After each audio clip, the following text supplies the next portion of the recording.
நானும் கர்த்தாவே உம்மை நம்பியுள்ளே, நீரே என் தேவன். நம்ம வெரி ஃபர்ஸ்ட் ஒரு பிளான் போடுறோம் தெரியுமா? அது பிளான் ஏ கிடையாது. பிளான் ஏ நம்ம இந்த கருவை தோன்றதுக்கு முன்னாடியே கர்த்தர் போட்டு வைத்தது.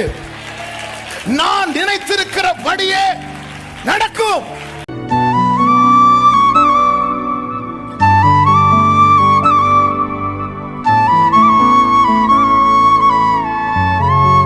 உபாகமம் 1வது அதிகாரம் 6, 7, 8 வசனங்களை பார்க்கும்போது வாசியுங்கள்.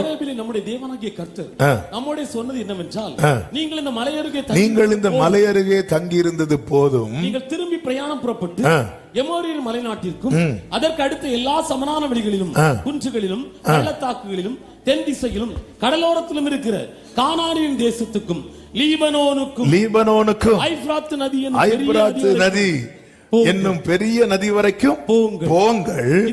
இதோ இந்த தேசத்தை உங்களுக்கு முன்பாக வைத்தேன், நீங்கள் போய் கர்த்தர் உங்கள் பிதாக்களாகிய அப்படியே லாஸ்ட் வாசிங்க, ஆணையிட்டு கொடுத்த அந்த தேசத்தை சுதந்தரித்துக் கொள்ளுங்கள். லீபனோன் சுதந்தரிக்கும்படி கர்த்தர் வைத்தது. அப்படி என்றால் கர்த்தர் வைத்த சுதந்திரம், கர்த்தருடைய சுதந்திரம். பிரியமான கர்த்தருடைய பிள்ளைகளே, என்னையும் உங்களையும் கர்த்தர் தம்முடைய சுதந்திரமாய் தெரிந்தெடுத்திருக்கிறார். சத்தம் ஆமீன் சொல்லுங்க. நம்ம ஆராதனை முடிவில் அந்த ரட்சிப்பு கடைசி வரை காக்கப்படணும்னு ஜெபம் பண்ணோமே, இதுதான் சுதந்திரம், இதுதான் சுதந்திரம். ஹல்லேலூயா. நீரல்லால் எங்களுக்கு பரலோகில் ஆமென். நீரெல்லாம்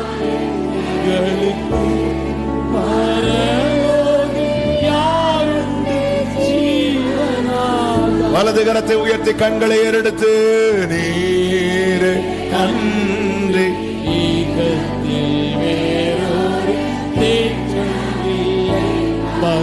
ரிமம் லோத்தம் அமரேஷனரே, நீரை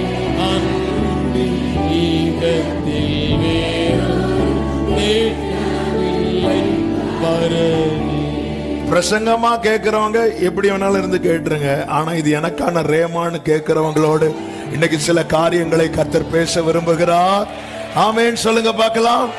எத்தனை பேர் இன்னைக்கு கர்த்தர் என் கூட பேச விரும்புறார்? இன்னைக்கு என் கூட தான் பேச போறார். ஆமென் ஆமென் சொல்லுங்க பார்க்கலாம். ஹல்லேலூயா. இது கர்த்தருடைய சுதந்திரம். ஆனா மோசே கிட்ட ஆண்டவர் சொல்லுவார். உபாகமம் 3வது அதிகாரம் அதனுடைய 25 முதல் பாருங்கள். நான் கடந்து போய் யோர்தானுக்கு அப்புறத்தில் உள்ள அந்த நல்ல தேசத்தையும் அந்த நல்ல மலையையும் லீபனோனையும் பார்க்கும்படி இந்த சம்பவம் நமக்கு தெரியும். மோசைக்கு எல்லாம் கொடுத்த மோசை மனசுல இந்த லீபனோன் இருக்கு. ஏன்னா சுதந்திரம் அல்லவா, சுதந்திரம், நமக்கான சுதந்திரம் நமக்குள்ள இருக்கணும். நல்லா புரிஞ்சுக்கோங்க, நல்ல கவனமா கேளுங்க. அந்த சரித்திரத்துக்குள்ள எல்லாம் போகல, அந்த வேர்டுக்குள்ள போயிட்டு செய்தியை சொல்லி முடிக்க விரும்புறேன். ஒரு கட்டத்தில் ஆண்டவர் மோசே கிட்ட சொல்லுவார், மோசே வேண்டாவா வந்துரு அப்படின்னு. வான்னு சொல்லும் போது மோசே ரிக்வெஸ்ட் பண்றாரு, ஆண்டவரே நான் போய் அதை பார்க்கணும், நான் போய் பார்க்கட்டுமா அப்படி கேட்கும் போது ஆண்டவர் ஸ்டாப் பண்ணுவார். பாருங்க அடுத்த வசனம். கர்த்தரோ உங்கள் நிமித்தம் என்மேல் கோபம் கொண்டு எனக்கு செவி கொடாமல் என்னை நோக்கி, போதும் இனி இந்த காரியத்தை குறித்து என்னோட பேசாத. எப்படிங்க இருக்கும்? ஒரு காரியத்துக்காக ஜோம் பண்ணி ஒரு இடத்துல வரும்போது இனி நீ ஜோம் பண்ணாத, போதும். ஏன்னா ஏன் அங்க நிறுத்துறா தெரியுமா மோசைய? மோசை இன்னும் கொஞ்சம் கேட்ட ஆண்டவர் தெரியும் பாரு. அதான் ஆண்டவர் போதும் சொல்லும் போது அடுத்த வசனத்தை பாருங்கள். நீ பிஸ்காவின் கொடுமுடையில் ஏறி உன் கண்களை மேற்கிலும் வடக்கிலும் தெற்கிலும் கிழக்கிலும் ஏறெடுத்து உன் கண்களினாலே அதை, அதாவது உன்னை நான் போய் பார்க்க வைக்க மாட்டேன் மோசே, நீ மேல வா, அங்கிருந்து நான் உனக்கு காட்டுறேன். இப்ப மோசே அந்த பிஸ்காவின் கொடுமுடையில் ஏறி ஏக்கத்தோடு பார்க்கிறான். மோசையின் ஏக்கம் அது, மனசுல இருக்கிற சுதந்திரம், மோசையின் ஏக்கம், ஏக்கத்தோடு பார்க்கிறான். எதுக்கு இந்த வார்த்தைகளை எடுத்து சொன்னேன் அப்படின்னா, பிதாவின் வலது பார்சத்தில் இருக்கிற ஒருவர் ஏக்கத்தோடு நம்மளை பார்க்கிறார். ஏக்கத்தோடு, ஏக்கத்தோடு.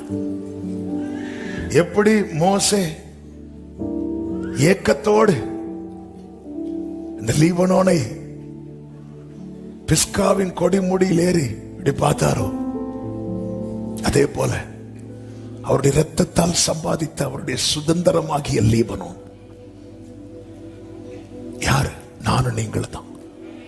நம்ம கூட ஒரு வசனம் பேசுதுனாலே அதுல வர கேரக்டரா மாறிடணும்.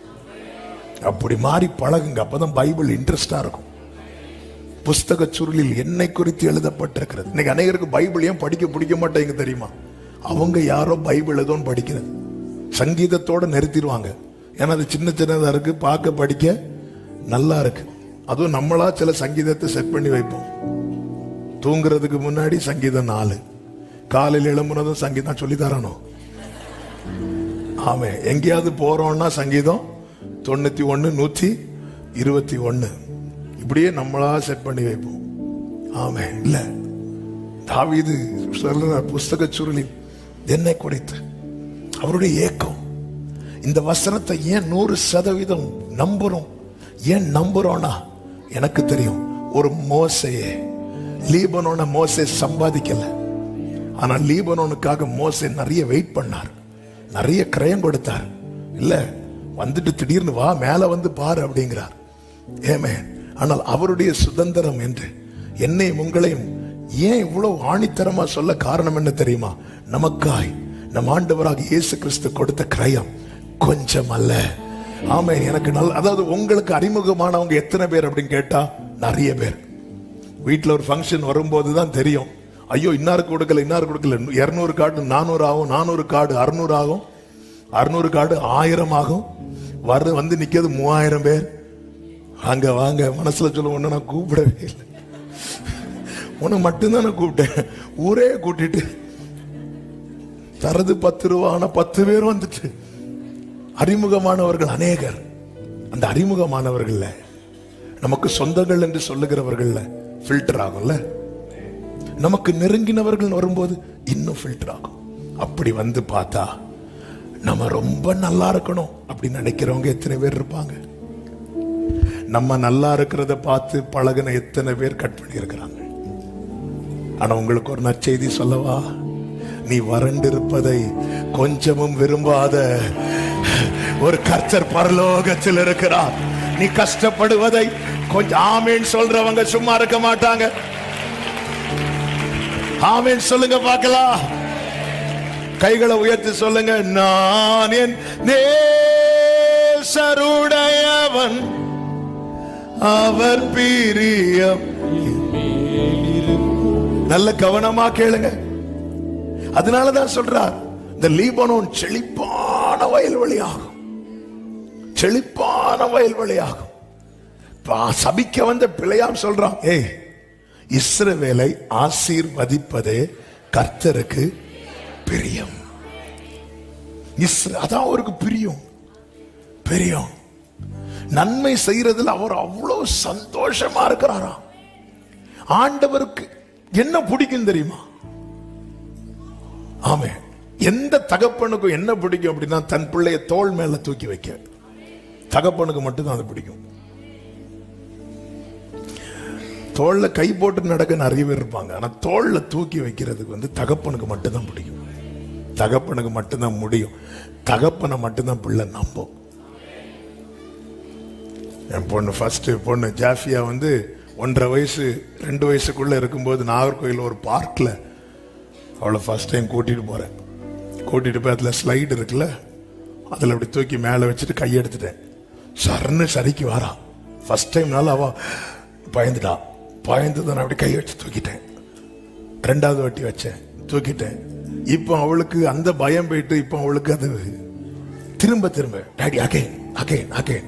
ஏன்னா அவளுக்கு இப்போ என்ன நம்பிக்கை தெரியுமா? மேல இருந்து கீழே லேண்ட் ஆகுறதுக்குள்ள அப்ப தூக்கிடுவாங்க. ஆமா, அப்படி 2-3 வாட்டி பண்ணிட்டு இருக்கும் போது ஆண்டவர் என்கிட்ட பேச ஆரம்பித்தார். உன் பிள்ளைக்கு உன் மேல இருக்கிற நம்பிக்கை உனக்கு என் மேல இருக்கான்னு கேட்டார். நான் சில இடத்துல இருந்து ஒன்ன விட்டா விடுங்க.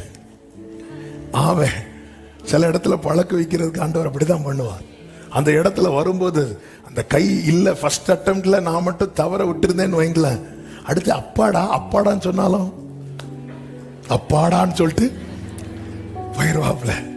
அப்ப அந்த பிள்ளைகளுக்கு நம்பிக்கை வந்து அந்த தகப்பன் இடத்துல தோளுக்கு மேல பிள்ளைய தூக்கி ஃபேனை தொட வைப்போம்ல, சிலதெல்லாம் தொட வைப்போம் தெரியுமா, அது பிள்ளை தொட்டு பார்க்கறதுல அந்த பிள்ளைக்கு முகத்துல இருக்கிற சந்தோஷத்தை விட தூக்குற தகப்பன் அந்த சந்தோஷத்தை பார்த்து அந்த தகப்பனுக்கு அவ்வளவு மகிழ்ச்சி. எதுக்கு இதை சொல்றேன் தெரியுமா, உன் வேதனைகளை அறிந்திருக்கிறார். என்று முகம் வாடியா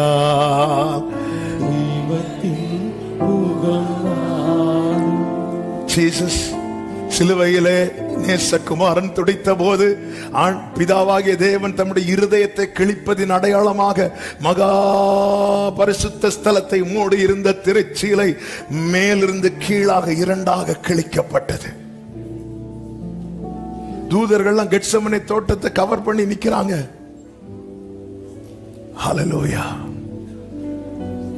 ஏக்கம், அவருடைய ஏக்கம், இயேசுவின் ஏக்கம் என்ன தெரியுமா,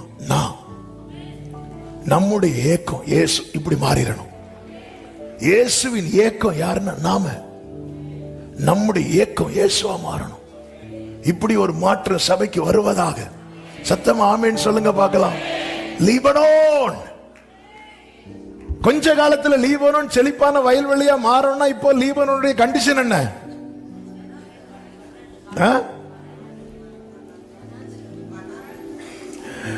அதாவது 1 லட்சம் ரூபாய் சம்பளத்துல வேலை பார்த்துட்டு இருக்கிற ஒரு ஆள்கிட்ட போய் கர்த்தர் சீக்கிரம் உங்களுக்கு 50,000 ரூபாய்க்கு வேலை தருவார்னு சொன்னா அந்த வேலையை நீங்களே வச்சிருங்க.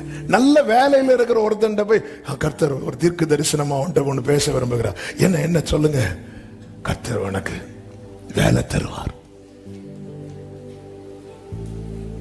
இன்னும் கொஞ்ச காலத்தில் அல்லவோ லீபனோன் செழிப்பான வயல்வெளியை மாறணும். இப்போ கண்டிஷன் எப்படி இருக்கு? நல்லா இல்ல, நல்லா இல்ல. இதுதான் நிலைமை.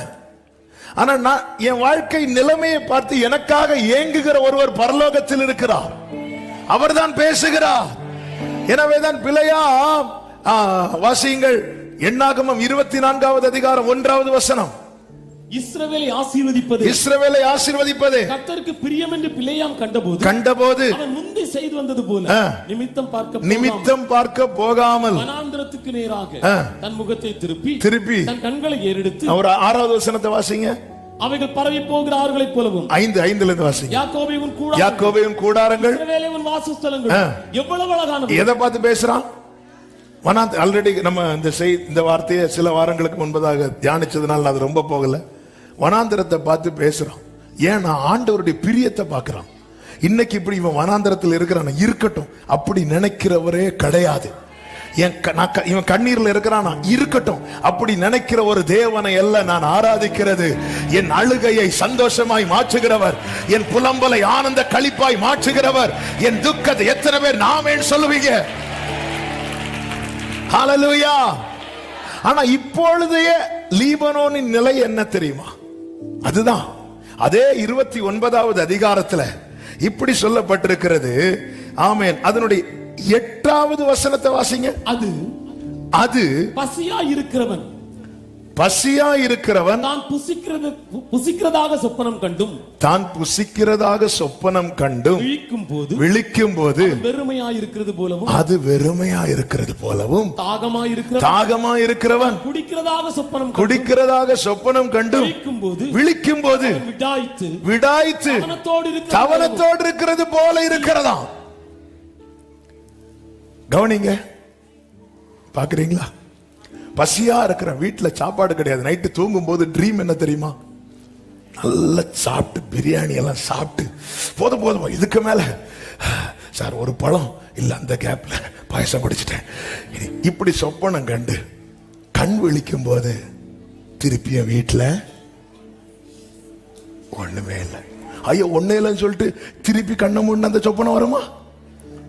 சிலர் எழும்பி திருப்பி படுப்பாங்க. ஏன்னா விட்ட சொப்பனத்தை திரும்ப பாக்குறதுக்கு. தாகமா இருக்கிற வீட்டுல தண்ணி இல்லை, ஆனா கனவுல என்ன தெரியுமா?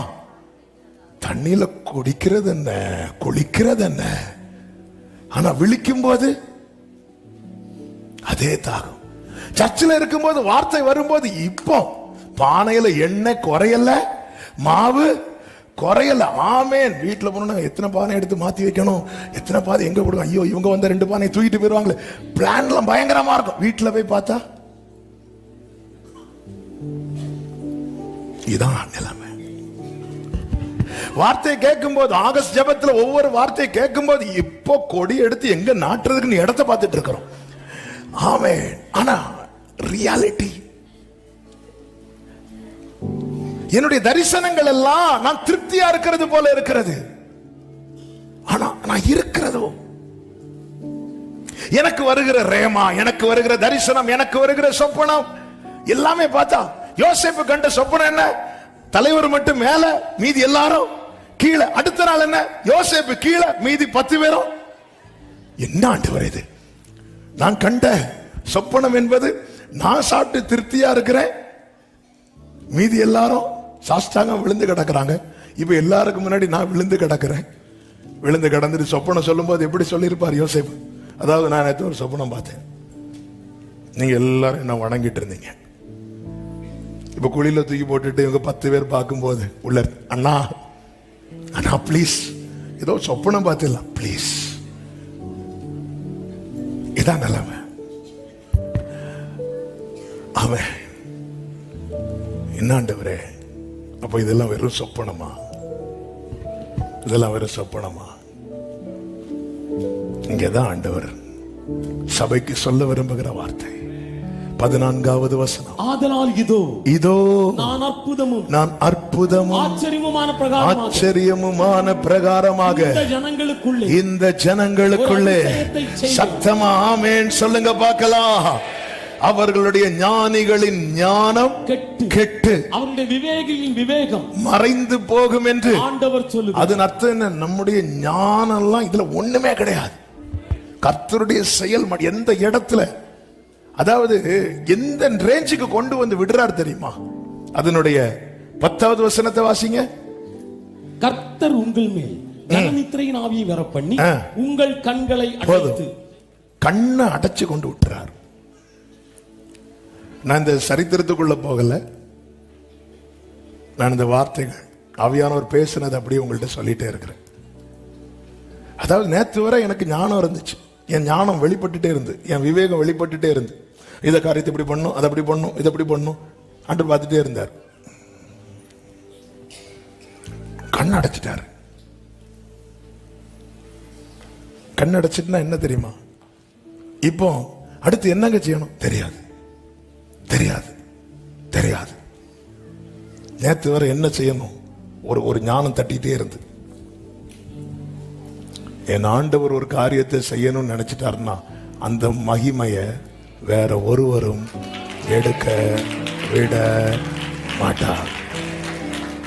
கண்ணை அடைத்து, கண்ணை அடைச்சிட்டார். எப்போ கண்ணை திறப்பார்? 17, 18 வாசிங்க. இன்னும் கொஞ்ச காலத்தில் அல்லவோ லீபனோன் செழிப்பான 18 அக்காலத்திலே. எல்லாரும் சொல்லுங்க, எல்லாரும் சொல்லுங்க. எக்காலம்?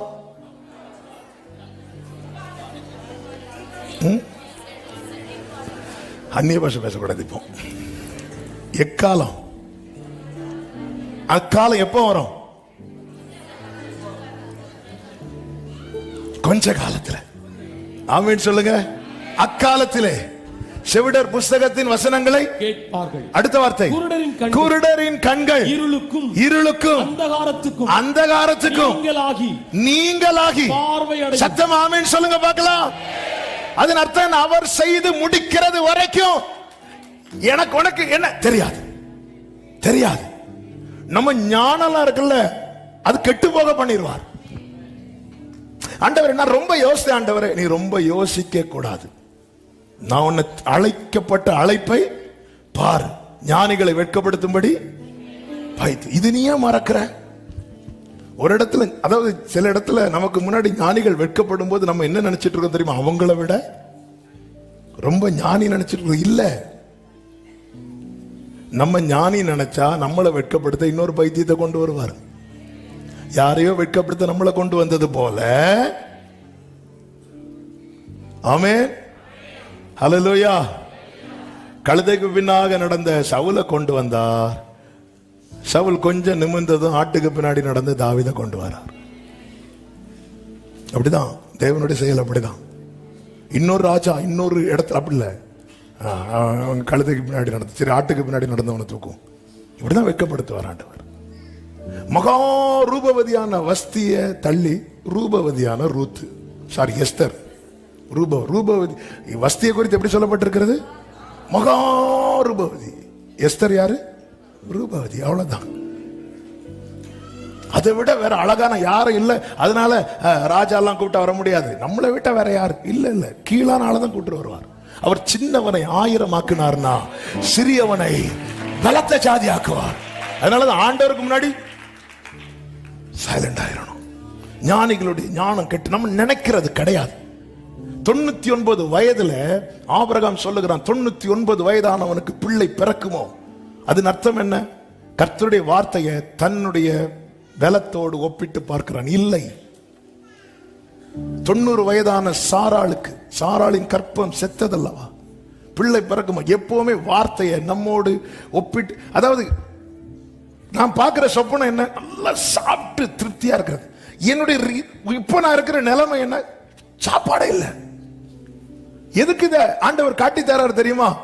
தேவன் நமக்கு செய்வேன் என்று சொன்ன வார்த்தைக்கும் இப்பொழுது நாம் இருக்கிற சூழ்நிலைக்கும் சம்பந்தமே இருக்காது. சம்பந்தமே இருக்காது. இதை நீ நம்பணும். எனக்கு ஏன் நம்ப முடியல? எனக்கு சில ஞானம் வந்து டிஸ்டர்ப் பண்ணுது. ஆண்டவர் பார்த்தாரு, கண்ணை கட்டிரு, இவன் கண்ணை அடைச்சிரு. உன் ஞானம் எது வரைக்கும் போகும்? நீ அது வரைக்கும் போ. ஆபிரகாமே எது வரைக்கும் நீ போவ? 99 வயது போ. அதுக்கப்புறம் நீயே சொல்லுவ சரீரம் செத்தது, அங்க நான் செய்வேன். உன் அறிவு எதுவரை வேலை செய்யட்டும். என் நினைவுகள் அல்ல உங்கள் நினைவுகள், என் வழிகள் அல்ல உங்கள் வழிகள். பூமிக்கு வானம் எவ்வளவு உயரமோ அப்படியே உங்களை குறித்த என் நினைவுகளும். ஆமே, நம்ம நினைக்கிறது கிடையாது. நம்ம இங்க இருந்து ஆமேன்னு சொல்லிட்டு வீட்டுக்கு போகும். வானையில எண்ணெய் குறையாது, மாவு குறையாதுன்னு சொல்லிட்டு போகும்போது, ஆமே இப்படி போகும்போது பிள்ளை வந்து அம்மாட்ட, அம்மா அப்ப நம்ம வீட்டுல ஒரு குறையும் வராது இல்லாம சும்மா இரு. அவர் அப்படிதான் சொல்லுவார், நீ வீட்டுக்கு வா, அது எப்படி குறையாம இருக்கும்? எடுக்க எடுக்க இந்த அறிவு இருக்குல்ல, இது கெட்டு போகுமா? நிறைய இடத்துல அதான் ஆண்டவர் நம்புவதற்கு ஏதுவல்ல.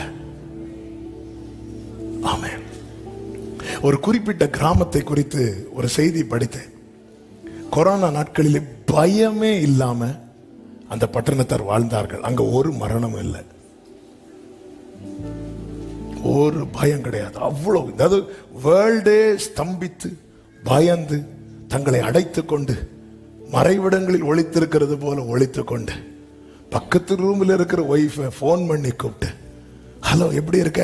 நான் இப்ப ரொம்ப நல்லா இருக்கேன், நீ அப்படியே இருந்துரு அப்படி சொல்ற அளவுக்கு எல்லாம் தள்ளி தள்ளி இருக்கிற இடத்துல ஒரு குறிப்பிட்ட கிராமம், ஒரு மலைப்பகுதியில் இருக்கிற ஒரு கிராமத்துல ஒரு ஆளுக்கு ஒரு பாதிப்பு இல்லை, சந்தோஷமா இருந்தாங்க.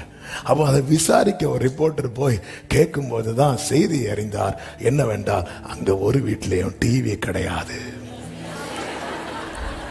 இப்படி கொரோனா பாதிக்கப்பட்ட போது நீங்க என்ன செஞ்சீங்க? கொரோனாவா அப்படின்னா அவங்களுக்கு அப்படி ஒரு நியூஸே தெரியாது. இந்த விஷயத்தில் அவங்க பேதையா இருந்தாங்க, நல்லா இருந்தாங்க, ஒருவருக்கு ஒருவர் சந்தோஷமா இருந்தாங்க. சில அறிவு நம்மளை ரொம்ப கெடுக்குது. ஐயோ எனக்கு 60 வயசு ஆகுது, ஐயோ எனக்கு 60 வயசு ஆகல, எனக்கு ஐயோ எனக்கு இப்படி ஆகுது. இனி இந்த இடத்துல தான், அதாவது அந்த ஞானிகளின் ஞானம் சிலதை கெடுறதுக்காக வெயிட் பண்ணிட்டு இருக்கிறார். நம்ம கெட்ட என்ன செய்வோம்? ஒரு பொருள் கெட்டுட்டு என்ன செய்வோம்? அதாவது நான் நினைக்கிறது ஒர்க் அவுட் ஆகல, அது ஒர்க் அவுட் ஆக கூடாதுங்கிறதுக்காக என் கண்ணை கட்டுறார். ஏன் ஆண்டவரே நான் நினைக்கிறது ஒர்க் அவுட் ஆக மாட்டேன், நான் நினைக்கிறது நடக்கணும்ல. நம்ம வெரி ஃபர்ஸ்ட் ஒரு பிளான் போடுறோம் தெரியுமா? அது பிளான் பி. நம்ம வெரி ஃபர்ஸ்ட் ஒரு பிளான் போடுறோம் தெரியுமா, அது பிளான் ஏ கிடையாது. பிளான் ஏ நம்ம இந்த கருவை தோன்றதுக்கு முன்னாடியே கர்த்தர் போட்டு வைத்தது. நான் நினைத்திருக்கிறபடியே நடக்கும். பேதுருவை 4 அடுக்கு பாதுகாப்புக்குள்ள வச்சு அடைச்சு வச்சாச்சு. சில ஸ்திரீகள் சேர்ந்து இருந்து ஜெபம் பண்றாங்க. என்ன விசுவாசம் அவர்களுடைய விசுவாசம்! ஆமே, அது 1-2 அடுக்கு இல்ல, 4 அடுக்கு. ஏன்னா யாக்கோபை கொண்டாச்சு. ஜெபம் பண்ணிட்டு இருக்கிறாங்க, கர்த்தர் தூதனை அனுப்புறார். ஆமே, நம்ம ஒரு இடத்துல இருந்து ஜெபம் பண்ணா எங்க யார் அனுப்பணுமோ கர்த்தர் அனுப்புவார். அந்த தேவன் இன்றும் ஜீவன் உள்ளவராக இருக்கிறார். தூதன் போய் பேதுருக்கு விழாவில் ஒரு குத்து. சிலர் அப்படிதான் எழுப்ப முடியும், லேஸ்ல எல்லாம் எழும்ப மாட்டாங்க. ஒரே குத்து, குத்துன்னு துள்ளி எழும்பியாச்சு. அப்படி அவர் கனவு மாதிரி வராரு. பரவாயில்ல, அவர் என்ன நினைச்சுப்பாரு, நாளைக்கு கழுத்தை வெட்ட போறாங்க, நம்மளை எங்க ஆண்டவர் கூட்டிட்டு போறாரு, இதோ வருகிறேன் ஆண்டவரே, இதோ வருகிறேன். சிலர் பார்க்குற சொப்பனெல்லாம் அப்படி எழும்பி போறது மாதிரி, இன்னும் வந்துட்டேன் ஆண்டவரே, வந்துட்டேன் ஆண்டவரே. அப்படி போயிட்டு இருக்கும்போது வெளியே வந்துதான்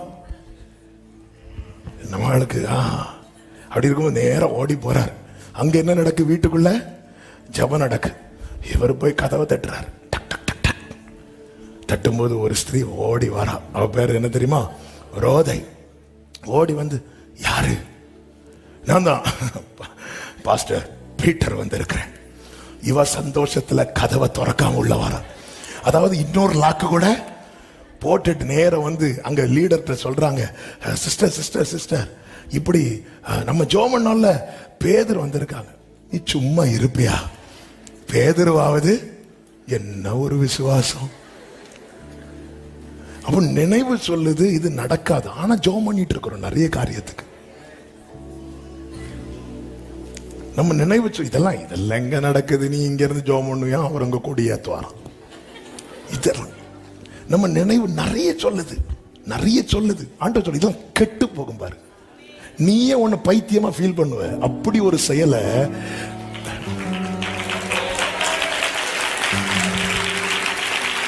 என்னால் ஒன்றும் கூடாதென்று என்னை நான்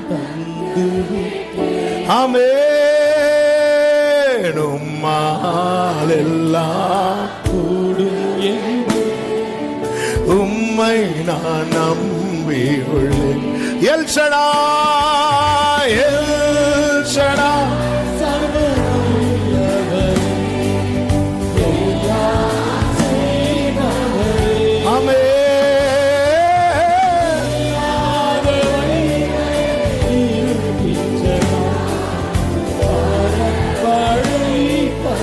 ஆபிரகாமுக்கு செய்தவர்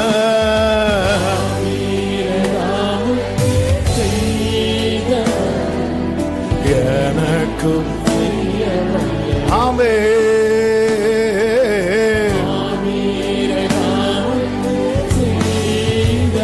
glory எனக்கும் அற்புதமும் ஆச்சரியமுமான பிரகாரமாக ஒரு அதிசயத்தை செய்வேன்.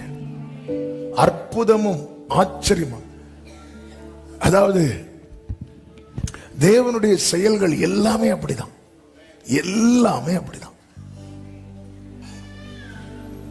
இது எப்படி சாத்தியமாகும்? இது எப்படி நடக்கும்? சகரியா 4வது அதிகாரத்தில் கர்த்தர் சொல்லும் வார்த்தையை கேளுங்கள். அப்பொழுது அவர் 6வது வசனம், எஸ், செருபாபேலுக்கு சொல்லப்படுகிற கர்த்தருடைய வார்த்தை என்னவென்றால், பலத்தினாலும் அல்ல, பராக்கிரமத்தினாலும் அல்ல, என்னுடைய ஆவியினாலே ஆகும். சத்தமா ஆமென் சொல்லுங்க பார்க்கலாம். பலத்தினால் பராக்கிரமத்தினால் ஆகும். நாங்க நம்முடைய ஞானம் கை கொடுக்கும். நான் எவ்வளவு யோசித்தோம், ஆமென் ஆக மாட்டேங்குது ஆண்டவரே. நமக்கு அதனால என்ன ஆகுது அப்படின்னு தெரியுமா? நம்ம பல வார்த்தைகளை நம்மளால ஏற்றுக்கொள்ள முடியல, ஆமேன் சொல்ல முடியல.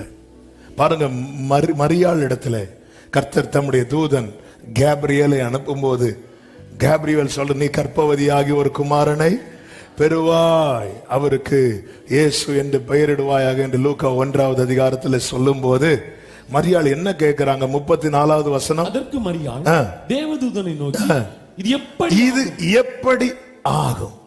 இது எப்படி ஆகும்? நம்முடைய அறிவு சொல்லும் வாய்ப்பே இல்லை. ஏன்னா இன்னும் புருஷனை அறியவில்லை. இது சான்ஸே கிடையாது. இந்த இடத்துல மனுஷனுடைய ஞானமும் விவேகமும் சொல்லும் வாய்ப்பே இல்லை. அப்படி சொல்லும் போது கேப்ரியல் சொன்ன முதல் வார்த்தை என்ன தெரியுமா? 35:30 தேவதூதன் அவளுக்கு பிரதியுத்தரமாக பரிசுத்த ஆவி உன்மேல் வரும். அவ்வளவுதான். பலத்தால் செய்ய பல கேள்விகளோடு இருக்கிறோமா? இது எப்படி ஆகும்? இது எப்படி ஆகும்?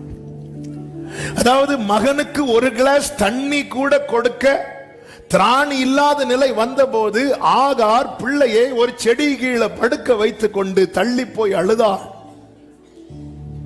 கர்த்தர் அவள் கண்களை திறந்து ஊற்றை காண்பித்துக் கொடுக்கிறார். கண்களை திறந்து ஊற்றை திறக்கவில்லை, ஊற்றை திறந்து கண்களை திறக்கிறார். ஏற்கனவே அந்த ஊற்று திறக்கப்பட்டது. ஒரு நாள் இதை மெடிடேட் பண்ணும் போது ஆவியானவர் பேசின வார்த்தை, ஆண்டவர் இவளுக்கு இந்த ஊற்று நீங்க எப்போ திறந்திருப்பீங்க? அப்படி வைத்து மெடிடேட் பண்ணிட்டு இருக்கும் போது ஆவியானவர் பேசினார். நான் அவகிட்ட ஒரு நாள் பேசினேன் பாரு, அந்த பிள்ளை வயிற்றுல இருக்கும் போது பேசினேன் அல்லவா, அப்பொழுது இன்னொரு இடத்துல ஊற்ற ரெடி. இன்னைக்கு கர்த்தர் இங்க நம்மள்ட்ட பேசிட்டு இருக்கிறார்னா நமக்கான நன்மையை இன்னொரு இடத்துல கர்த்தர் ஆயத்தப்படுத்தி வைத்திருக்கிறார். அங்க அவளை கொண்டு வந்து சேர்க்கிறதுக்கான சிச்சுவேஷனை கர்த்தர் கிரியேட் பண்ணுவார்.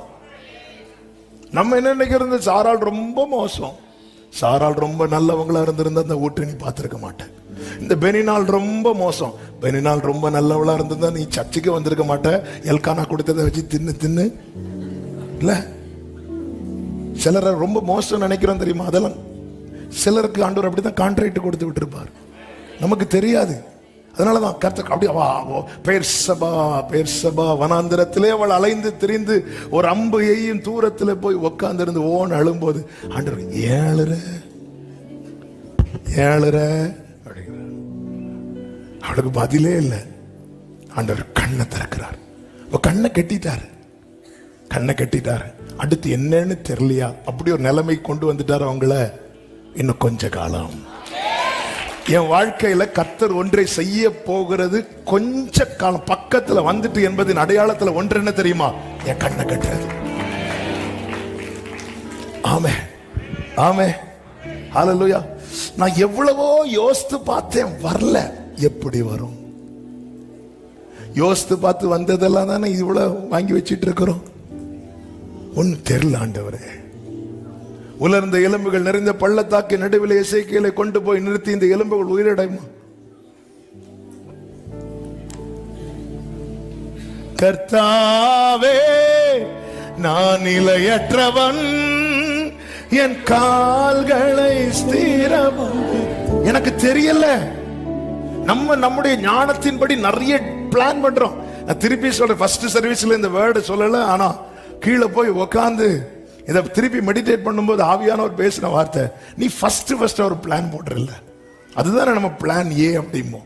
அது ஒர்க் அவுட் ஆகலைன்னா அடுத்து பிளான் பி, பிளான் சி, அப்படி போயிட்டே இருக்கும் இல்ல. ஆண்டவர் சொல்ல, நீ ஃபர்ஸ்ட் போட்ட பிளான் இருக்குல்ல, அது பிளான் ஏ கிடையாது, நான் போட்டிருக்கிற ஒண்ணு.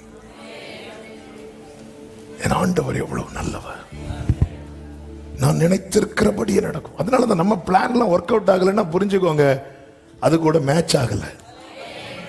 ஆமே. பரலோகத்துல ஆல்ரெடி ஒரு பிளான் சாங்ஷன் ஆகி இருக்கு. அதனாலதான் நான் கொண்டு போற ஃபைல் எல்லாம் டைட்டில் பார்க்கும் போதே ஜான்சன் தூக்கி தூரப்படு, இன்னொரு ஃபைல் அங்க உள்ள பொய்யாச்சு. ஆமே. ஒரு இடத்துல விசா அப்ளை பண்ணும்போது எனக்கு ஒரு 3 மாசத்துக்கு விசா கொடுக்குறாங்க. நேம் கொடுத்தாச்சு, பாஸ்போர்ட் கொடுத்தாச்சு, பாஸ்போர்ட் நம்பர் கொடுத்தாச்சு, நேம் கொடுத்தாச்சு, டேட் ஆஃப் பர்த் எல்லாம் கொடுத்து விசா முடிச்சு கையில் வருது. கையில் வரும்போது நேம்ல ஸ்பெல்லிங் மாறி இருக்கு, 1-2 மாறி இருக்கு.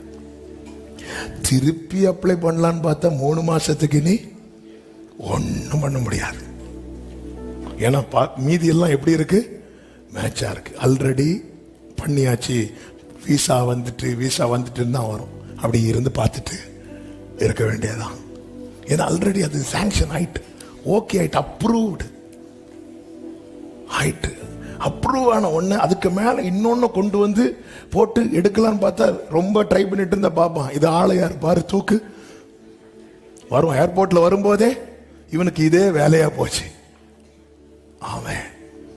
ஆல்ரெடி ஏன் நான் எவ்வளவோ கொண்டு எனக்கு நம்ம கொண்டு போற பிளான்ல நம்ம ஞானத்துல வர்றது தானே. நம்ம அப்படி யோசித்து நமக்கு ஒன்று தோணும், அதை கொண்டு போய் நேர சமூகத்தில் வைப்போம், ஜோம் பண்ணுவோம். ஆண்டவர் ஜோமனை முன்னாடி வெட்டிட்டாரு, அது நமக்கு தெரியாது. நம்மளாம் ஜோமனை முடிச்சுட்டு இயேசு நாமத்தில் பிதாவை பார்த்தா பெரிய வெட்டு கிடக்கும், போச்சு போ. ஆமென். அடுத்த வீட்டுக்கு போவோம், அடுத்த ஒரு பெரிய டிராயிங் பிள்ளைங்கெல்லாம் வரையும் தெரியுமா, அதே மாதிரி ஒரு பேப்பரை சாட்டை அடுத்து ஒன்று வரைஞ்சிட்டு, ஆண்டவரே இது. ஆமென். ஆண்டவர் கேப்ரியல்ட்ட சொல்லுவார், அந்த அந்த அந்த அடுப்புல இதை போட்டு முடிஞ்சு. இன்னும் ஆண்டவரே உனக்கு ஒரு பிளான் அப்ரூவ் ஆகி மேல இருக்கு. ஆண்டவர் எனக்கு தெரியல, அதுதான் அதற்கு அடையாளம். இது எப்படி ஆகும்? பரிசுத்த ஆவி உன்மேல் வரும். ஏசாயா 32:15 அப்படித்தானே சொல்லப்பட்டிருக்கிறது. உன்னதத்திலிருந்து நம்மேல் ஆவி ஊற்றப்படும் மட்டும் அப்படியே இருக்கும். அப்பொழுது வனாந்தரம் செழிப்பான வயல்வெளியாகும். திட்டங்கள் தருபவரும் நீர்தானையா, செயல்படுத்தி மகிழ்பவரும் நீர்தானையா. பாடுங்க தெரிஞ்சவங்க. திட்டங்கள் தருபவர் நீர்தானையா, செயல்படுத்தி மகிழ்பவரும் நீர்தானையா. கைகளை உயர்த்தி எஜமானனே எஜமானனே என் ராஜனே, எஜமானனே என் ராஜனே, எஜமானன் நீர் இருக்க வேலைக்காரனுக்கு ஏன் கவலை, எஜமானன் நீர் இருக்க வேலைக்காரனுக்கு. ஹல்லேலூயா. ஆமென். மரியாள் யோசிக்கல, ஆமென் சொல்லிட்டாங்க. யோசேப்பு யோசித்தான். அதனால யோசேப்பு ஞானம் சொல்லுது, மரியாளை தள்ளிவிடு. இதுதான் வித்தியாசம். ஏங்க இப்படி ஒரு பிரச்சனை ஆயிட்டுன்னு வைங்களேன், இதெல்லாம் பிராக்டிக்கலா வந்து அதான் மரியாதை வந்து தூதனை வச்சு முதலே வாழ்த்துறதுக்கு ரீசன் என்ன தெரியுமா? நீ பாக்கியவதி. எந்த ஞானங்க எஸ் சொல்லும்? இப்படி இப்படி இப்படி இப்படி வந்து தூதன் வந்து சொன்னா கேட்க நல்லா இருக்கு. பிராக்டிக்கலா எஸ் சொல்லுவோமா? மரியாள் உடனே என்ன பண்றாங்க தெரியுமா? இதோ நான் ஆண்டவருக்கு அடிமைட்டாங்க. அப்புறம் ஒரு தூதனும் யாருக்கிட்ட வரல, மரியாள் கிட்ட வரல. ஃபுல்லா வந்ததுல யாருக்கிட்ட? யோசேப்பு கிட்ட. ஏன் மரியாள் கிட்ட வரல, எடுத்து ஃபுல்லா யோசேப்பு கிட்ட வருது? கரெக்டா அடிக்கிறீங்களே. மரியாள் கொடுத்துட்டாங்களே அடிமையா, யோசேப்பு இன்னும் கொடுக்கல. மரியாள் கொடுத்துட்டாங்க, அடிமைட்டாங்க, சரண்டர் பண்ணிட்டாங்க அவங்கள. இப்படிதான் இருக்கணும். கொடுத்துறோம். வேர்டு வருதா? எஸ் எஸ் கொடுத்துட்டாங்க. அதுக்கப்புறம் அந்த மரியாதை குறித்து கவலைப்பட வேண்டிய அவசியம் இல்ல. தெரியும் இல்லன்னா மரியாதை பார்த்து தானே சிமியோன் சொல்லுவார், உன் ஆத்துமாவை ஒரு பட்டயம் உருவிப்போம். இப்படி குழந்தை பிரேசிலுக்கு வரவங்களை பார்த்து நான் சொன்னா, எங்க எனக்கு பட்டயம் உருவுன்னு தெரியாது. அவர் சொல்றதுக்கு வாய்ப்பு இருக்கு. எதுக்கு ஒரு கத்தி எடுத்து வச்சிரு, நமக்குள்ள பட்டயம் உருவதுக்குள்ள அவருக்கு. மரியாதை பார்த்து பிள்ளை பிரதிஷ்டைக்கு தூக்கிட்டு போறாங்க. சிமியோன் வாங்கி பிளஸ் பண்ணிட்டு திருப்பி கொடுக்கும் போது மரியாதை பார்த்து சொல்றார், உன் ஆத்துமாவை ஒரு பட்டயம் உருவிப்போம். மரியாதை நான் நினைக்கிறேன் அப்படி லைட்டா சிரிச்சுட்டு போயிருப்பாங்க. தெரியும். சிலுவையில இயேசுவை அறையும் போது மரியாள் நிக்கிறாங்க பக்கத்துல. எந்த தாய்க்குங்க நிக்க முடியும்? எந்த அளவுக்கு வேர்டு நிறைவேற, வார்த்தை நிறைவேற. அதாவது இயேசுவை மற்ற எல்லாருக்கும் 3.5 வருஷம் தான் தெரியும், மரியாளுக்கு 33 வருஷம் தெரியும். அப்படி இருந்து 3.5 வருஷம் தெரிஞ்சவங்க ஒரு வீட்டுல ஜெபம் பண்ண போகும்போது அந்த கூட்டத்துல ஒரு ஆளா, தலைவியா இல்ல, ஒரு ஆளா அந்த 120 பேர்ல ஒரு ஓரத்துல போய் இந்த அம்மா உட்கார்ந்து இருக்கிறாங்கன்னா, நான் ஆண்டவருக்கு அடிமை என்கிற வார்த்தை சாதாரண வார்த்தை கிடையாது. நம்ம சும்மா அடிமை நான் ஆண்டவர் சும்மா சொல்லிடலாம், இதெல்லாம் சாதாரண வார்த்தை கிடையாதுங்க. ஏன்? வார்த்தை இருக்கு. இது நிறைவேற்ற வேண்டிய பலன் உன்னதத்திலிருந்து வரும். உன்னதமானவருடைய நிழல் என்மேல் நிழலிடும். எத்தனை பேர் ஆமென் சொல்லுவீங்க? வசனம் வருதா? எஸ், ஆமென். இது எப்படி சாத்தியமாகும்? பலத்தால் அல்ல, பராக்கிரமம் அல்ல, இது தேவனுடைய ஆவியினாலே ஆகும். எனவேதான் கர்த்தர் இந்த நாளிலே சபைக்கு பார்த்து சொல்லுகிறார், கொஞ்ச காலத்தில் அல்லவா, இன்னும் கொஞ்ச காலம். ஆமென் சொல்லுங்க பார்க்கலாம். ஒரு 5 காரியத்தை வேகமா சொல்லி நான் ஜெபிக்கிறேன். எக்ஸ்பிளைன் பண்ண டைம் இல்ல. 1, இந்த கொஞ்ச காலத்தை எப்படி நம்புறதுக்கு அப்படி கேட்கிறவர்களுக்கு அப்படி கேள்வி எழும்புகிறதுனால ஒரு 5 காரியம். 1, காலங்களையும் சமயங்களையும் நிர்ணயித்தவர் கர்த்தர். சத்தம் ஆமென் சொல்லிடணும். ஆமென். காலங்களையும் சமயங்களையும். ஆதியாகமம் 1:14 வேகமா வாசிங்க. பின்பு தேவன் பகலுக்கும் இரவுக்கும் வித்தியாசம் உண்டாகத்தக்கதாக வானம் என்கிற ஆகாய விரிவிலே இடர்கள் உண்டாக கிடவது. அவைகள் அடையாளங்களுக்காகவும். ரொம்ப வேகமா ஓடுறீங்க. அவைகள் அடையாளங்களுக்காகவும் காலங்களையும் நாட்களையும் வருஷங்களையும் குறிக்கிறதற்காகவும் இருக்க கிடவது என்றார். அவ்வளவுதான். ஆண்டவர் தான் செட் பண்றார்.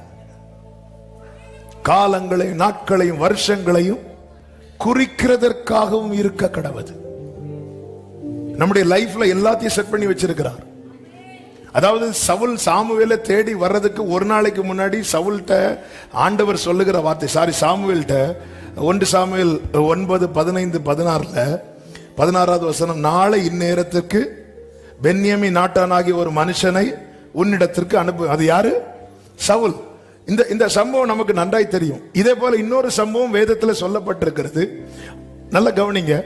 கொர்நேலியு வீட்டுக்கு பேதுரு அனுப்பணும். அதற்கு கர்த்தர் என்ன செய்தார் தெரியுமா? கொர்நேலியுட்டையும் பேசுறார், பேதுருட்டையும் பேசுறார். 2 பேர்ட்டையும் பேசி 2 பேரையும் சந்திக்க வைக்கிறார். இதுவும் அற்புதம் தான். ஆனா அதை விட பெரிய அற்புதம் என்ன தெரியுமா? இங்க கர்த்தர் சாமுவேல்ட்ட சொல்றார், நாளைக்கு இந்த நேரத்துக்கு ஒருத்தர் நான் அனுப்புவேன் சொல்லிட்டு கர்த்தர் சவுலை எப்படி அனுப்புறார் தெரியுமா? கழுதை ஆல்ரெடி காணாம போயிட்டு, தகப்பனுடைய கழுதை சவுல் தேடிட்டு இருக்கிறார். தேடும் போது கழுதை கிடைக்கல. சவுல் கூட இருக்கிற வேலைக்காரர்கள்ட்ட சொல்றாங்க. இப்போ சவுல் ஒரு பிளான் பண்றாரு பாருங்க. என்ன பிளான் பண்றாருன்னா, கழுதையை கவலை விட்டுட்டு இப்போ தகப்பன் நம்மை குறித்து கவலைப்படுவார், நம்ம வீட்டுக்கு போவோம். சவுல் ஒரு பிளான் பண்றார். அப்ப கூட இருக்கிற வேலைக்காரன் சொல்றான், இல்ல இங்க ஒரு தீர்க்கதரிசி இருக்கிறார், அவர்கிட்ட போவோம். அந்த பிளான் அங்க பாதிக்கப்படுது. அடுத்து சவுல் சொல்றார், இங்க பாருபா, தீர்க்கதரிசிகள் வெறுமையா போக கூடாது, இதான் காணிக்க கொண்டு போனோம், என் கையில காணிக்க இல்லை. அடுத்த தடை வருது. உடனே வேலைக்காரன் சொல்றான், இல்ல என் கையில இவ்வளவு காசு இருக்கு, இதை வச்சு கொடுத்துடலாம் அப்படின்னு. சில நேரத்தில் நம்ம கூட இருக்கிற ஆட்களை வச்சே தடுப்பாங்க தெரியுமா? ஏன்னா ஆண்டவர் செட் பண்ணிட்டார் நாளை இந்நேரத்துக்கு. அப்போ சவுல் இங்க டிசைட் பண்றது, சவுல் பேசுறது வேலைக்காரன். சவுல் சொல்றது வேலைக்காரன் கேட்கணும், இதுதான் நியமம். ஆனா வேலைக்காரன் பேசுறான் நாளைக்கு இந்நேரத்துக்கு. நிறைய காரியங்கள் நம்முடைய வாழ்க்கையில தடை பண்ணப்படுகிறது. அதனாலதான் நல்ல ஆலோசனைகள் யார் சொன்னாலும் காது கொடுக்கணும். மீன் வாயில கூட வெள்ளி பணத்தை வச்சிருப்பார். நாங்களும் எலியா சொன்னாதான் கேட்போம், எலிசா சொன்னாலாம் கேட்க மாட்டேன். அவன் யாரு? எலியாவின் கைக்கு தண்ணீர் வார்த்தவன். வர காக்காவெல்லாம் விரட்டிடாதீங்க, அது வாயில தான் அப்போ இருக்கு. அதுக்குன்னு காக்கா வான்லாம் கூப்பிட்டுறாதீங்க. சிலர் அதையும் கூப்பிடுவாங்கல்ல. நல்ல ஆலோசனை. ஆனா யார் வாயில கர்த்தர் அந்த வெள்ளி பணத்தை வச்சிருப்பாருன்னு தெரியாது. அதனாலதான் ஆலோசனை விரும்பணும்னு பைபிள்ல இருக்கு. ஆலோசனை விரும்பணும். ஏற்றுக்கொள்ளாதது 2வது. அது தேவ சமூகத்துல வைத்து இது ஏற்புடையதா, நம்முடைய ஸ்பிரிட்ல இது கனெக்ட் ஆகுதா, ஸ்பிரிட்ல கனெக்ட் ஆகுதான்னு ரொம்ப பார்க்கணும். மாம்சீகமா நமக்கு நிறைய நல்லதுன்னு தோணும். நாளைக்கு என்ன அவர் டிசைட் பண்றார், சொல்றார் நேரா, நீ போப்பா. ஒருத்தன் குடத்துல தண்ணி எடுத்துட்டு போவான். பொதுவா ஸ்திரீகள் தான் தண்ணி எடுத்துட்டு போவாங்க. ஒருவேளை அன்னைக்கு வீட்டுல சண்டை வந்திருக்கலாம். உங்களுக்கு வேணா நீங்க தண்ணி எடுத்து வாங்க. எல்லாம் தற்செயல் கிடையாது. இவரு போறாரு, தண்ணி எடுத்துட்டு போறாரு, அவன் பின்னாடி போ. அந்த வீட்டுல தான் நான் இன்னைக்கு பஸ்கா ஆஸ்கரிக்க போறேன். இவன் அன்னைக்கு தண்ணி எடுக்கலன்னா சண்டை வரும் வீட்டுல. குடத்தை தூக்கிட்டு போவாரு. நம்ம பார்த்ததெல்லாம் சமாரிய ஸ்திரீ தான் குடத்தை தூக்கிட்டு, இங்க பார்த்தா ஒரு புருஷன் குடத்துல தண்ணி எடுத்துட்டு வரார். சில காரியங்கள் நம்முடைய வாழ்க்கையில் நடக்கிறது. உன் மேல காட்ஸ் பிளான் இருக்குன்னா உன் வாழ்க்கையில நடக்கிறது ஒன்றும் தற்செயல் கிடையாது. தேவன் நிர்ணயித்தது. காலத்தையும் சமயத்தையும் நிர்ணயிக்கிறவர், 2 காலங்களையும் சமயங்களையும் மாற்றுகிறவர். தானியேல் 2:21 சொல்லப்பட்டிருக்கிறது, அவர் காலங்களையும் சமயங்களையும். அவ்வளவுதான். எசேக்கியேலுக்கு டைம் முடிய போகுது. எசேக்கியேல் ஓன்னு அழுறார். கிளாக்க பின்னாடி ஓட வைக்கிறார். கிளாக்கு பின்னாடி ஓடுவாங்க. கிளாக்னா அந்த டைம், நேரம் முன்னாடி தான் போயிட்டு இருக்கும். வேர்ல்டு கிளாக்கோட கண்ட்ரோலரே அவர்தான். சூரியன் மறைய போகுது. யோசுவாக்கு யுத்தம் முடியல. ஆண்டவர்கிட்ட பேசுறார். ஆண்டவர் என்ன பண்ண? அந்த சூரியனை நிக்க சொல்ல, அது நிக்கும். காலங்களையும் சமயங்களையும் மாற்றுகிறவர். 3வது, நம் காலங்கள் கர்த்தருடைய கரத்தில் இருக்கிறது. சத்தமா ஆமென் சொல்லுங்க பார்க்கலாம். சங்கீதம் 31:15, நம் காலங்கள் கர்த்தருடைய கையில். பவுல் கையில ஒரு பாம்பு கடிச்சு, அப்போஸ்தலர் 28 பாம்பு கடிச்சதும் ஜனங்கள் என்ன சொல்லுவாங்கன்னா, இவன் தான் எல்லாத்தையும் காரணம். பாம்பு கடிச்சிட்டு சரி என்ன செய்யணும், அந்த விஷத்தை எடுப்போமா, அப்படியெல்லாம் யாருக்கும் யோசனை வராது. யோசனை வரதெல்லாம் எப்படி தெரியுமா? இவன் ஏதாவது பண்ணிருப்பான். அடுத்து அவங்க இப்படி எல்லாரும் சுத்தி நின்று பார்த்துட்டு இருக்கிறாங்க. எதுக்கு பார்த்துட்டு இருக்கிறாங்க தெரியுமா? அவன் இப்ப எப்படி சும்மா சாவு கிடையாது, வீக்கங்கண்டு அவன் சாக போறான், அல்லது சடுதியாய் விழுந்து சாவான் என்று அவர்கள் பார்த்து கொண்டிருந்தார்களாம். காலம் கர்த்தருடைய கையில். பவுலே ஒரு இடத்துல சொல்லுவாரு, எங்களுக்கு நேரிட்ட சோதனையில மரணம் வரணும்லாம் எதிர்பார்த்தோம், தப்பு வைத்தார். காலம் கர்த்தருடைய கையில். டொமிஷியன் யோவானுக்கு கொடுத்த மரண தண்டனை தான் பத்மு தீவுல தூக்கி போட்டது. அங்க வந்து கர்த்தர் கையை காட்டி கொடுக்கிறார். இங்க பாரு, ஏன் டொமிஷியனால உன்னை கொல்ல முடியல தெரியுமா? மரணத்தின் திறவுகோலும் பாதாளத்தின் திறவுகோலும் என் கையில இருக்கு. நம் காலங்கள் கர்த்தருடைய கருத்துல. 4, அவர் ஏற்ற காலத்திலே தீவிரமாய் நடப்பிப்பார். சத்தமா ஆமென் சொல்லுங்க. ஏசாயா 60:22, சின்னவன் 1000 சிறியவன் பலத்த ஜாதிமாவான், கர்த்தராகிய நான் ஏற்ற காலத்திலே இதை தீவிரமாய் நடப்பிப்பேன். குறித்திடும் வேளை உயர்த்திடுவார், கிறிஸ்துவின் கரத்தில் அடங்கி. அதாவது ஒரு பிள்ளை வயிற்றுல இருந்தா பிள்ளை பிறக்கிறதுக்கு டாக்டர்ஸ் ஒரு டேட் கொடுப்பாங்க தெரியுமா? நம்ம ஊர்ல மேக்சிமம் அதுக்கு மாறிதான் பிறக்கும். ஆமென். பிள்ளை எப்போ பிறக்கும்?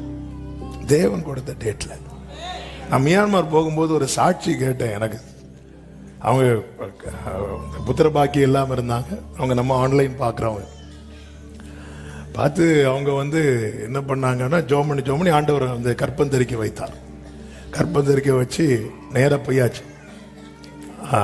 அதுக்கப்புறம் பார்த்துட்டு இருக்கிறாங்க. அப்போ வந்து செய்தி வேளையில் ஏதோ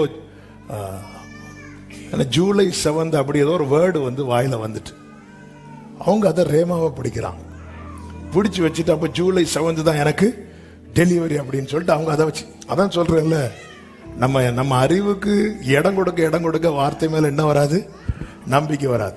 நேரா போய் செக் பண்ணும்போது டாக்டர்ஸ் சொல்றாங்க, ஜூலை 2ஆம் தேதி உங்களுக்கு டேட்டு, மேக்சிமம் அதுக்கு முன்னாடி தான் இருக்கும், 2ஓ 3ஓ டேட்டு, அது தாண்டாது அப்படின்னு டாக்டர் சொல்றாங்க. இவங்க இல்ல ஜூலை 7.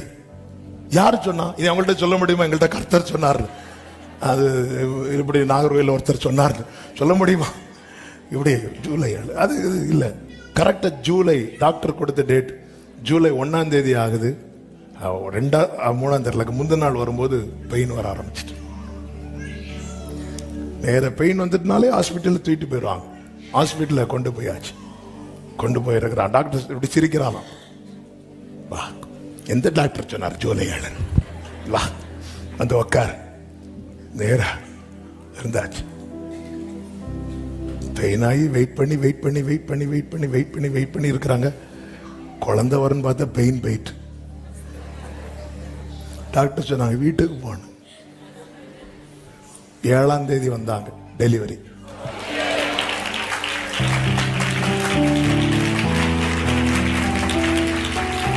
ஆமென். கர்த்தர் எவ்வளவு நல்லவர். ஹல்லேலூயா. அதுக்காக டேட்டு கேட்க யாரும் வந்துடாதீங்க. இது எனக்கே தெரியல நான் சொன்னது. ஆனா அந்த வேர்டு அவங்க வந்து என்ன பண்ணிட்டாங்கன்னா, அவங்க எப்படி நம்புறாங்க பாருங்க. இப்படிதான் வசனத்தை நம்பணும். ஆண்டவர் என்கிட்ட சொல்லிட்டார், ஆண்டவர் என்கிட்ட சொல்லிட்டார். ஆண்டவர் அதை ஆனர் பண்ணார் பாத்தீங்களா. கரெக்டா அந்த டேட்ல டாக்டர்ஸ் ஆச்சரியப்பட்டாங்க. கர்த்தருக்கு மாத்திரம் மகிமை. ஏற்ற காலம் கர்த்தர் குறித்திருக்கிறார். அதனாலதான் வேதம் சொல்லுகிறது, ஏற்ற காலத்தில் அவர் உங்களை உயர்த்தும்படிக்கு அவருடைய பலத்த கைக்குள்ளே அடங்கியிருங்கள். 5ஆவதாக, காலம் சமீபிக்கிறதை அறிந்து கொள்ளுங்கள். என்ன அதன் அர்த்தம்? 99 வயதுல ஆபிரகாம் சொல்றாரு, என் முன்னாடி நடந்து கொண்டு உத்தமனாயிரு.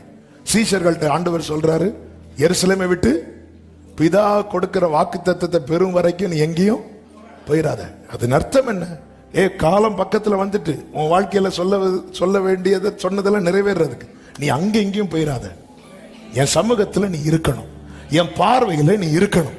அதுதான் என் கைக்குள்ள நீ அடங்கி இருக்கணும். எனக்கு நேற்று இதை மெடிடேட் பண்ணும்போது எனக்கு அப்படி யூதாஸை பார்த்து எனக்கு ஒன்று கேட்கணும்னு தோணுச்சு. யூதாஸே 3.5 வருஷம் கூட இருந்தால, யூதாஸே ஒரு 2 மாசம் வெயிட் பண்ணக்கூடாதா? இல்ல, இயேசு மரித்து 3 நாள் கழித்து எழுந்து அவர் போகிறார். 3ஆவது நாள் உயிரோடு எழும்புகிறார். அடுத்து ஒரு 40 நாள் சீஷர்களோடு சஞ்சரிக்கிறார். அவர் எடுத்துக்கொள்ளப்பட்டு அடுத்து ஒரு 10 நாள் கழிச்சு ஹோலி ஸ்பிரிட் வரார். அதுக்கப்புறம் லைஃபே சேஞ்ச் ஆயிட்டு. அதுக்கப்புறம் வேற லெவல் அது. இதெல்லாம் யூதாஸ் நாண்டு கொண்டு செத்தான் அல்லவா? அவன் செத்து 2 மாசத்துக்குள்ள நடக்கு. 2 மாசத்துக்குள்ள டோட்டலா சேஞ்ச் ஆகுது. டோட்டலா சூழ்நிலை மாறுது, லைஃப் ஸ்டைல் மாறுது. கதை அடைச்சிட்டு இருக்கிறவன் இப்ப வெளியே வந்து ஹீரோ மாதிரி நிக்கிறான். 2 மாசம் தான், கொஞ்ச காலம். யூதாஸே 3.5 வருஷம் அங்க இங்கேயும் போனியே, கடைசியில போய் சொதப்பிட்டியே. ஒரு 2 மாசம் கூட வெயிட் பண்ணி இருக்க கூடாதா? ஒரு 2 months வெயிட் பண்ணி இருக்க கூடாதா? இன்னைக்கு அநேகர் இப்படிதாங்க இழந்துட்டு இருக்கிறாங்க. ரொம்ப நாள் காத்திருந்துட்டு கடைசியில ட்ராக் மாதிரி ஓடுறாங்க. நீங்க கவனிச்சீங்கன்னா தெரியும், சிமியோனுக்கு கொடுக்கப்பட்ட தீர்க்க தரிசனம், கிறிஸ்துவை காணும் முன்னே மரணம் அடைய மாட்டாய். கரெக்டா அந்த டைம் வருது, அந்த டேட் வருது, அந்த டே வருது. இயேசுவை தூக்கிட்டு யோசேப்பு மரியாளும் ஆலயத்துக்குள்ள வராங்க. சிமியோன் வீட்டுல இருக்கிறார். ஆவியானவர் இருக்க விடல, ஃபோர்ஸ் பண்றார். இருக்க விடல. டைமிங் மிஸ் ஆக கூடாது. நம்ம போடுற டைமிங் அல்ல, God's timing. ஆண்டவரோட ஃபோர்ஸ் பண்ணும்போது நீ நோ சொல்லக்கூடாது. அப்பதான் நான் இப்பதான் வந்தேன், 30 நாள் ஜெபம் முடிச்சிட்டு வீட்டுல இருக்கிறேன் பார்த்தா ஆவியானவரை சேர பிடிச்சு இழுத்துட்டார். என்ன ஆண்டவர் இது? சர்ச்சில் போன சர்ச்சிலும் சேர பிடிச்சு இழுக்கிறாங்க. இங்க வந்தா ஓடு ஓடு. ஆவியின் ஏவுதலினால், அப்படிதான் இருக்கு பைபிள்ல. ஏவரார் இருக்காதடா, போடா போ, சர்ச்சுக்கு போ, உனக்கு நான் சொன்னது நிறைவேறும் நாள் வந்துட்டு.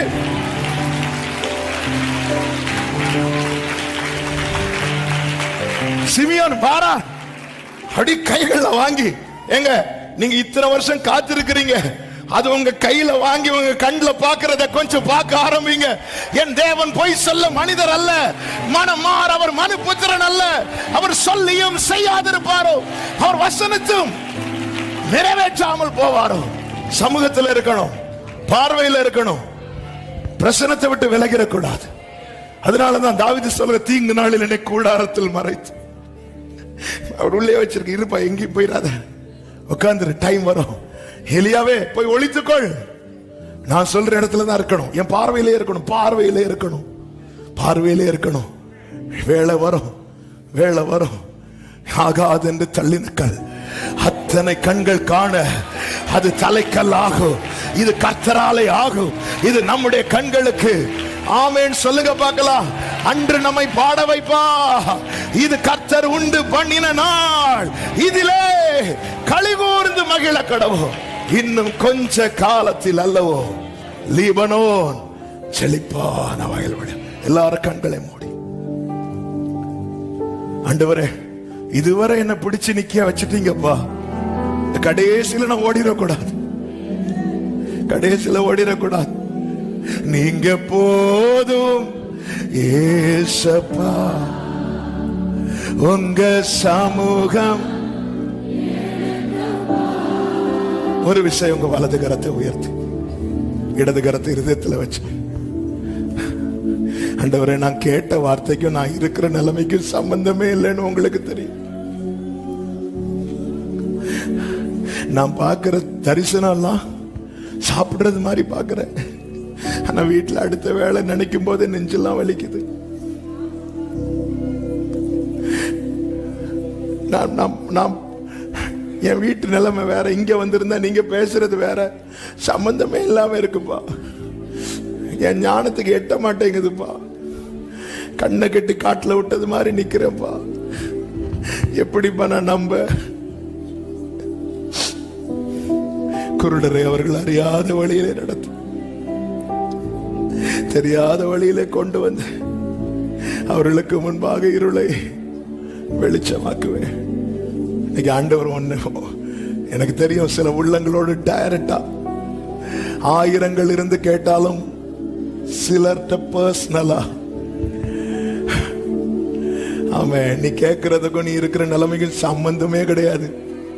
நீ கேட்டதெல்லாம் பெரிய ராஜாக்கள் ரேஞ்சு கேட்கிற, ஆனா வீட்லயோ அடுத்த வேளை நினைக்கும் போதே, அதான் ஆண்டவர் சொல்றார், இதோ அற்புதமும் ஆச்சரியமுமான பிரகாரமாக ஒரு அதிசயத்தை செய்வேன்.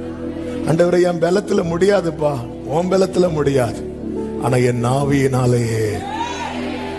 தகப்பனே, கொஞ்ச காலம் இதுவரை காத்திருக்க வைத்தீங்க, இதுவரை உங்க சமூகத்துல தரித்திருக்க வச்சீங்க. இந்த கொஞ்ச காலம் காத்திருந்து அப்ப நீர் ஆயத்தம் பண்ணினதை சுதந்திரிக்க எனக்கு கிருபை தாரும் என்று வலது கரத்தை உயர்த்தி அப்படியே கேட்கலாமா? கிருபை தாங்கப்பா, கிருபை தாங்கப்பா, கிருபை தந்து நடத்துவீராக. Yes Lord. நல்ல தகப்பனே, நன்றி. அப்படியே உடைய பிள்ளைகள் இந்த வார்த்தையை சொல்லி வாழ்த்தி ஆசீர்வதிக்கிறேன். இன்னும் கொஞ்ச காலத்தில் அல்லவோ லீபனோன் செழிப்பான வயல் வழியாய் மாறும். அப்படியே மாற்றும், சாட்சியாய் நிறுத்தும், உடைய நாமத்தை மகிமைப்படுத்தும். இயேசுவின் நாமத்தில் பிதாவே, ஆமென்.